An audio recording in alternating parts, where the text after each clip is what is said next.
Welcome back to Only Talk Sports. We talk sports every single day, or at least we try to. I'm Roach Jeffrey. Subscribe to the channel if you like sports content. Hit that notification bell so you never miss our video. Today we're going to be doing another team preview and record prediction for a college football team as the season gets closer and closer. I will be doing conference previews as well of all the teams that I could not cover, but we will have a few more of these team preview and record predictions coming up. But today we have the Tennessee Volunteers, and they're a very interesting team to talk about because of the fact they had a lot of success last season. They went 11-2. They almost were going to make the college football playoff if they had not lost to South Carolina. They would have had a shot anyway. Maybe they would have been on the outside looking in, but more likely they would have been a playoff team if they only had one loss. But Tennessee did have two losses, and then they were really dominant against the Clemson Tigers in the bowl game. And what makes Tennessee have so much hype this year is that when Hendon Hooker went down, Joe Milton came in, and Joe Milton, the Michigan transfer, had a lot of success last season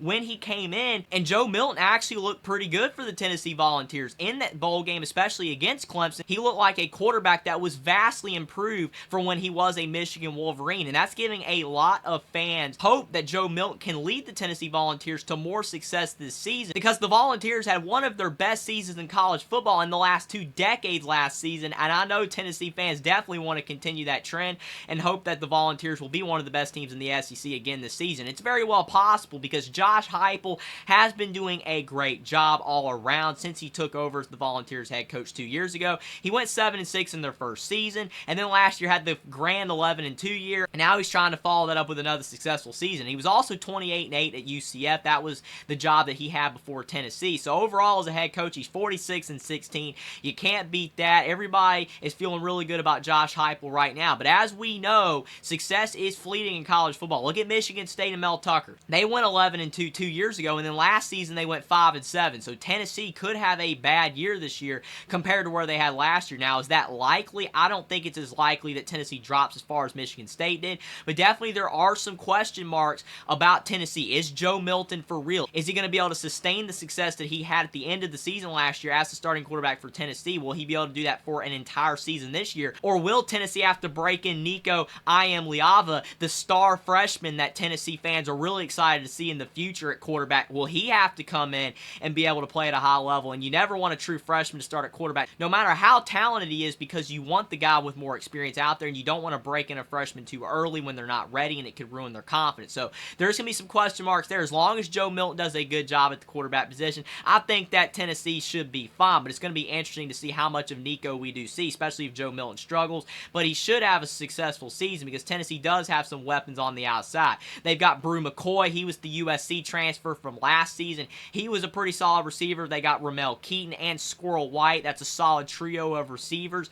I don't think Tennessee fans are expecting their wide receiver room to be nowhere near as good as last year when they had Cedric Tillman and Jalen Hyatt, but still, Tennessee does have a solid receiving core that should not be a liability, but at least an asset next year. And then the running back room, you've got Jalen Wright and Jabari Small. That's a solid running back room. Tennessee definitely is going to need some more out of the run game, especially if their passing attack is not as dangerous as it was last year, but I do think that their run game will be solid. The offensive line needs to do better. I think at times they were a bit overmatched last season, specifically in the Georgia game, but almost every single team struggles against the Georgia defensive line, but still I think that Tennessee's offensive line could get a little bit better, but I do think that they are a solid offensive line overall. And then they have tight end Jacob Warren. If he has a good season for Tennessee, that would definitely help in the passing attack, especially since Tennessee doesn't have the high-end receivers that they had last year. But a lot of people are looking at the defense. I think there are question marks in the offense about whether the offense will be as good as it was last year, even close to as good as last season. But if Tennessee's offense isn't as good, the defense is going to have to be better. And the front seven for Tennessee last season was not bad. Their defensive line and linebackers got the job done for the most part last year, but their secondary got beat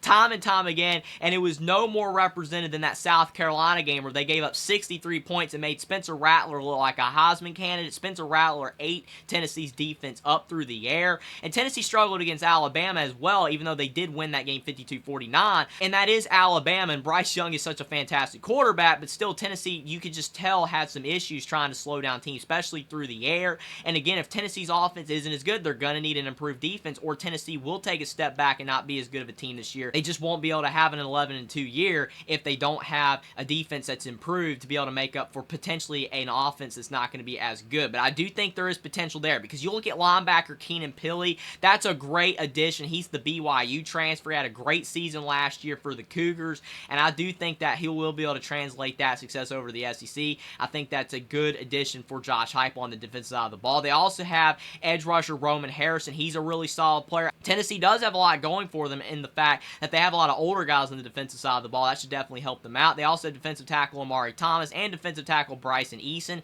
So the front seven is looking pretty solid. Again, all those guys are seniors, but I do feel like the back end could be a little weak again. They actually lost a couple guys from last year, and the guys that they have coming in, they're just not very experienced. I think that there could be room for improvement. Sometimes when new guys come in, even if you've never really seen their production before, it doesn't mean they can't have success. So Tennessee could be improved in the secondary, but we're just going to have to see it to believe it. I do think, though, that Tennessee secondary needs to be better, or they could have some struggles in some key games this year. And they also have kicker Charles Campbell. He's a transfer from Indiana. That was a bit of a surprise move right there. You don't usually see kickers transferring, but Charles Campbell's a great addition. He was great for the Hoosiers last year. I think that he will definitely kick well for the Tennessee Volunteers this year, and it's always great to have a kicker because they can really help you at key moments in a game, especially if you're down 3 late in a game, you need a field goal to get it to overtime, something like that. I feel like Charles Campbell is a clutch kicker that will help out the Volunteers big time this season in key games.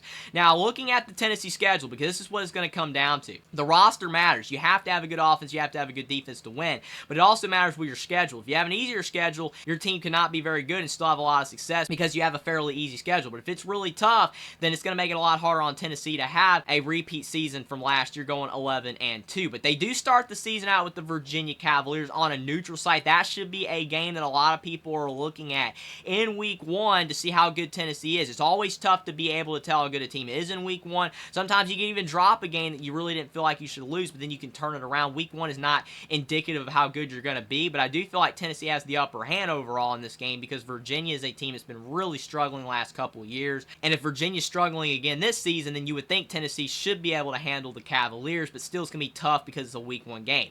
Then you have Austin Peay. That's an easy peasy game. Tennessee should be able to handle Austin Peay. That should be a very easy game for Tennessee to win. Then you've got at Florida. That is a very interesting game because Tennessee beat the Florida Gators last season only 38-33, and it was at Neyland Stadium. This time it's back at the Swamp. And in the last 2 decades, the Florida Gators have owned the Tennessee Volunteers, but Tennessee finally got them back last season, but now they're going to have to go at the Swamp. It's going to be really interesting there. That's a game they could lose, especially if Joe Milton is not playing at a high level and if Tennessee's defense isn't doing the job either. I think that Florida could win that game, but definitely Tennessee should be favored, and if Tennessee is going to be a great team next year, they should win that game. Then you have UTSA in the non-conference as well. You would think that should be a win. You do have Frank Harris back for the Roadrunners. That could be tough for the Tennessee defense to slow him down, but UTSA's top receiver is gone, so that's going to make it a little bit harder on Frank Harris. Tennessee should win that game, but still, there is a potential that UTSA could give them a fight. Then they play South Carolina at home, and then they play Texas A&M at home, and those are 2 games that on paper you would say Tennessee should win because South Carolina does not have as much talent as Tennessee, and even though Texas A&M has a lot of talent, they were 5-7 last year, but Texas A&M has shown that sometimes they can show up in big games, so Tennessee will have to be careful, but you would think that Tennessee could win both of these games. Then they have at Alabama and at Kentucky. At Alabama, yes, Tennessee beat the Crimson Tide last year. They even knocked down the goalpost because they were so excited that they beat their rivals for the first time since 2007. That was a fantastic game, and now they're having to go to Tuscaloosa, and Alabama does have some question marks at quarterback. Maybe the Crimson Tide won't be as good this year, but still for the Volunteers having to go on the road to Bryant-Denny Stadium, you feel like that will be a loss more than likely. That should be a great game, but it will be very tough for them to win. Not impossible, though, for the Volunteers to get the job done, but it will be very tough. Then they have at Kentucky again. That's a game that they should win, you would think. Kentucky, though, is a tough opponent sometimes, especially at Kroger Field. They are very tough to beat there, but Kentucky's been a bit down the last couple seasons. But you are also coming off the game at Alabama, so Tennessee might have a hangover of playing a really tough game. Even if they don't win against Alabama, maybe they won't be able to beat Kentucky either. But you would think that Tennessee should be able to beat the Wildcats. Then they have UConn. That's a get-right game. You have those tough games against South Carolina A&M, Alabama, and Kentucky. Then you're able to beat the UConn Huskies. Should be able to win there. Then you have at Missouri. Missouri's a team that's been struggling lately.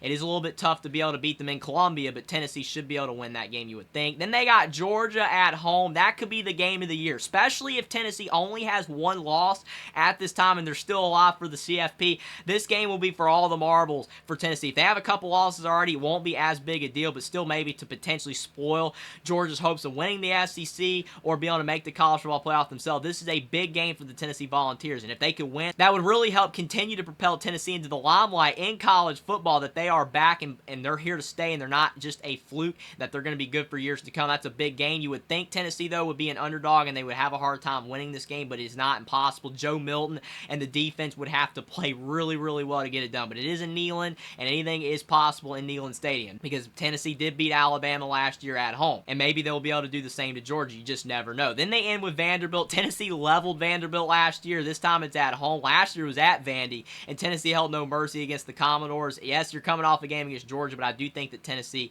should be able to beat Vanderbilt. So looking at the players, looking at the schedule, what do I think Tennessee's record prediction will be for 2023 in college football? I'm tempted to go 10-2 that Tennessee can repeat, but I do think that overall there are a few question marks in Tennessee's secondary. I don't think they've solved all their problems there. I think their front seven is pretty good, and I do think that the receiving core is not going to be as good as last year, but it's still really solid. But Joe Milton is the ultimate question mark. How he performs, if he can perform anywhere near to the success he had at the end of last season, or even close to the success Hendon Hooker had last year before he went down with his ACL, then I think that Tennessee could be a 10-2 team, maybe even an 11-1 team. I think that's their ceiling. 11-1 is possible if they can find a way to have a great season again this year, but it's just not likely because there's too many question marks on the defense, especially in the back end, and on their offense. If Joe Milton just does not play as well as some people are thinking he will play, some people think he might be a Heisman contender, and if he is, Tennessee should be really good, but it's going to be really interesting to see how he performs, and I do feel like there's just some question marks overall in Tennessee's offensive line, maybe the run game. I think that if everything goes wrong for Tennessee, I think that 7-5 is the floor as long as Tennessee just does not completely collapse like Michigan State did. I feel like Tennessee has more talent than Michigan State, and that as long as Joe Milton does not play really poorly next year, Tennessee should at least go 7-5. But my record prediction for the Volunteers is 9-3. I think out of all the games they have on their schedule, Alabama, Georgia, possibly the at Kentucky game, the at Florida game, and maybe one of the South Carolina, Texas A&M games, they could drop 3 out of those 6 games. I think they can go better than 9-3. I think they could go worse than 9-3, but I do feel like that the Tennessee Volunteers might take a bit of a step back this season, but they're still going to have a really solid year at 9-3, and Tennessee fans should definitely be proud of that record if the Volunteers do achieve it, and then Josh Heupel definitely will still be in good standing, and maybe in the future if Nico takes over at quarterback, Tennessee might be able to potentially crash the CFP party, especially when it expands to 12 teams, but 9-3 is my record prediction for the Tennessee Volunteers. Some question marks overall, but I do feel like that Tennessee still will have a really solid season next year in college football in 2023. Subscribe to the channel if you like sports content. Like this video down below. Comment down below what you think about the Tennessee Volunteers schedule and roster for the 2023 season, whether you think that the Volunteers will do better or worse or right on the nose at 9-3 in the 2023 college football season. Follow me on Twitter as well. Link is in the description, and I will see you next time.